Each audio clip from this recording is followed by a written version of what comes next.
So apparently, Pop Smoke Killer, and this is one of like four of them, got sentenced to 4 years. Now, again,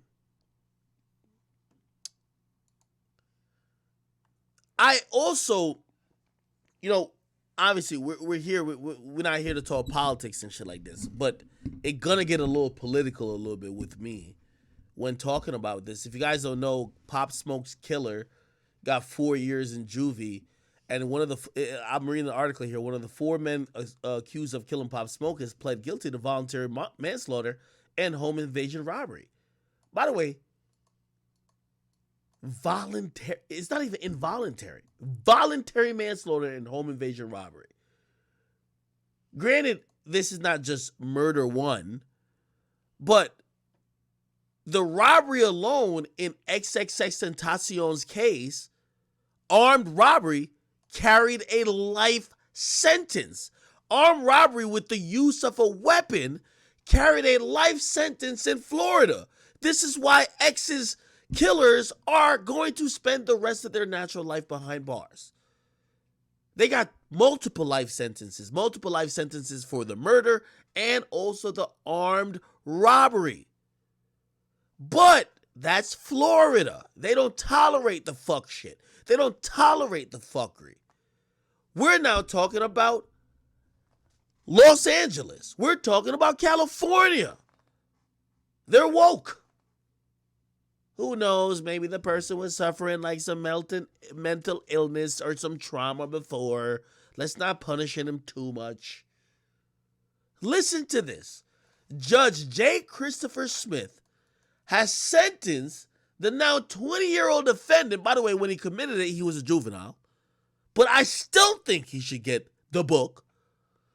But they've sentenced a now 20-year-old defendant to 4 years and 2 months in a juvenile treatment facility after the guy pled guilty to entering the Hollywood Hills mansion to rob the late rapper before things ended in bloodshed. By the way, I looked. This guy who's now 20, who committed this crime when he was a teenager, he doesn't have to snitch. He doesn't have to cooperate against other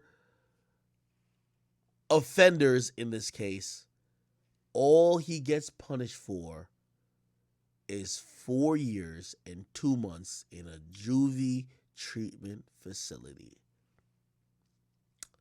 It says the LA Times reports judge refused to reduce his sentence by 2 years and 8 months, which means they didn't give him time served. They warned the man that he could remain in juvenile custody until he was 25. Oh, wow. They basically told the guy, you killed someone, you'll be in juvenile detention possibly till you're 25. Let me say it again.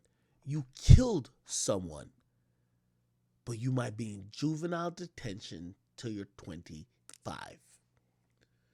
The LA Times reported that the judge, I read that before.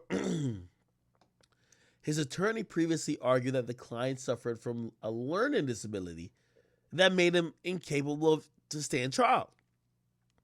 Pop Smoke was shot and killed in February 2020 after a home invasion inside of a Hollywood Hills mansion erupted in gunfire. As we reported, it was a tough case to crack.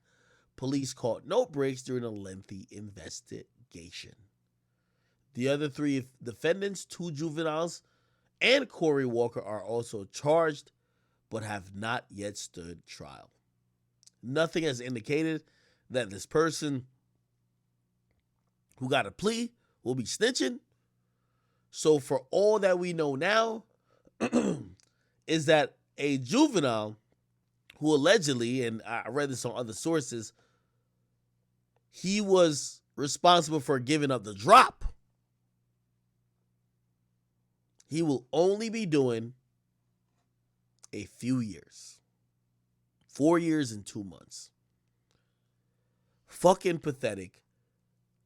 And again, I ain't getting political with shit, but at the end of the day, it's like, you get killed in Florida, people care. You get killed in Los Angeles, nobody cares. Someone who helped set up Pop Smoke's death is getting 4 years in juvie and was trying to argue to get 2 years because of time served. I don't know what to say.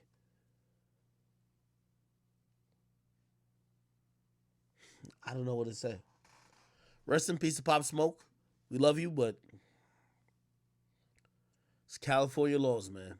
California laws. All right. We should watch this Trap Lord Ross King Von documentary. Also, Jesus Christ, we have a lot of goddamn. We have a lot of motherfucking topics to get to. Firefest, Trap Lord Ross documentary, Tory Lanez